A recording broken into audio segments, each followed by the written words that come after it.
Pernah mikir nggak sih, kayaknya buat jadi jutawan itu cuma buat orang-orang yang super beruntung atau punya ide bisnis yang jenius banget?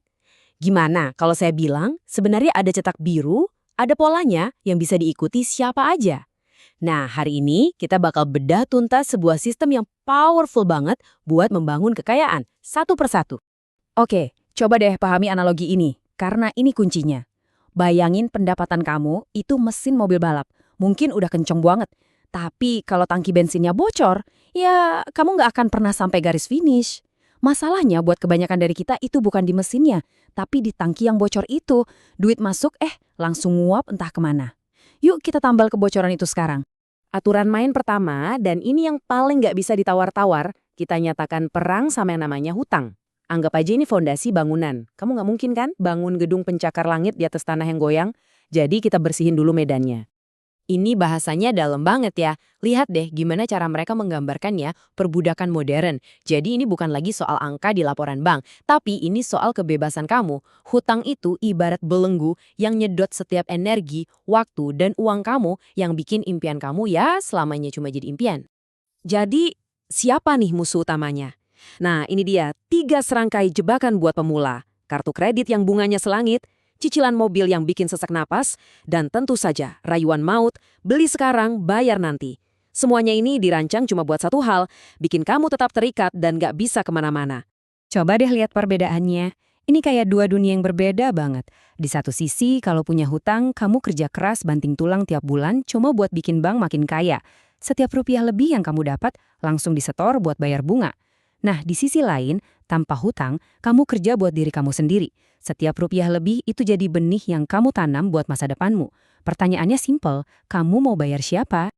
Oke, tangki bensin udah aman, nggak bocor lagi. Sekarang, waktunya kita gedein mesinnya. Udah, lupain deh tuh mode bertahan dengan ngirit-ngirit pengeluaran kecil. Kita sekarang masuk ke mode menyerang. Fokus penuh buat naikin pendapatan secara masif. Ini pertanyaan klasik kan? Kita sering banget dengar nasihat, jangan ngopi mahal-mahal, kumpulin kupon diskon. Tapi coba deh pikirin lagi, apa benar itu strategi paling efektif buat jadi kaya beneran? Jawaban dari cetak biru ini? Tegas tidak. Gini deh logikanya, energi otak yang kamu pakai buat debat sama diri sendiri soal harga kopi, bisa loh kamu pakai buat mikirin gimana caranya dapat satu klien baru yang nilainya jutaan. Jadi ini bukan soal pelit, tapi soal alokasi energi ke hal yang hasilnya jauh lebih besar. Gak usah pakai penjelasan panjang lebar, grafik ini udah bicara semuanya. Kalau kamu cuma ngandelin hemat, butuh puluhan tahun buat nyampe tujuan. Itu juga kalau nggak kemakan inflasi. Tapi kalau fokus naikin penghasilan, waktunya bisa dipangkas secara drastis. Intinya sederhana, daripada ngisi ember pakai tetesan air, kenapa nggak bangun pipa air sendiri? Oke, jadi sekarang pendapatan mulai naik, mesin udah kencang. Tapi, disinilah muncul ancaman paling besar dan datangnya dari dalam diri sendiri. Godaan buat naikin gaya hidup terlalu cepat. Nah, kita harus perkuat dinding benteng ini dari dalam. Dengerin deh, ini ada cerita nyata dari penulisnya.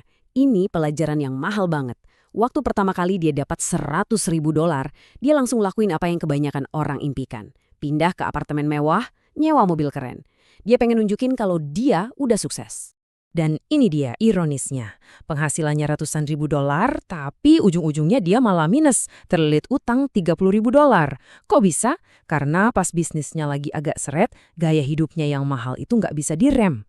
Ini pelajaran pahitnya, bukan soal berapa gede yang kamu hasilkan, tapi berapa banyak yang bisa kamu simpan. Terus gimana caranya biar nggak kejebak kayak gitu? Nah, ada satu aturan emas yang simple banget, tapi super efektif. Sebelum kamu beli barang mewah, tanya ke diri sendiri, gue punya duit tunai buat beli barang ini 2 kali lipat nggak? Kalau jawabannya nggak, itu artinya kamu belum benar-benar mampu. Simple kan? Oke, fondasi udah kuat, mesin udah kencang, dinding juga tebal. Sekarang, saatnya ekspansi. Ini momennya kita pakai semua sumber daya yang udah terkumpul buat bikin kekayaan kita tumbuh secara eksponensial. Oke, terus duit yang masuk enaknya diapain? Strateginya ada 3 pilar. Pertama, agresif. Putar lagi keuntungannya ke dalam bisnis biar pertumbuhannya makin ngebut. Kedua, bangun jaring pengaman. Siapin dana darurat minimal buat biaya hidup 6 bulan. Nah, setelah 2 itu aman, baru deh langkah ketiga. Kita sebarin kekayaan ke berbagai aset buat melindunginya sekaligus membuatnya tumbuh.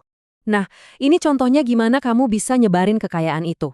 Ada properti buat stabilitas dan dapat arus kas, ada saham reksadana indeks buat pertumbuhan jangka panjang yang udah terbukti, terus ada porsi kecil buat aset yang risikonya lebih tinggi, kayak kripto. Tapi ingat, ini bukan buat judi ya, tapi lebih sebagai pengungkit atau akselerator buat pertumbuhan portofolio kamu. Jadi, kalau kita tarik benang merahnya, keempat prinsip ini tuh pada dasarnya bekerja kayak sebuah sistem penyaringan. Tujuannya simpel, menangkap setiap rupiah yang masuk, mencegahnya bocor lewat utang dan gaya hidup yang berlebihan, terus mengarahkannya ke tempat yang bisa bikin duit itu beranak pinak. Dan ya, kita balik lagi ke analogi mobil balap di awal. Ini benar-benar nyatuin semuanya dengan sempurna.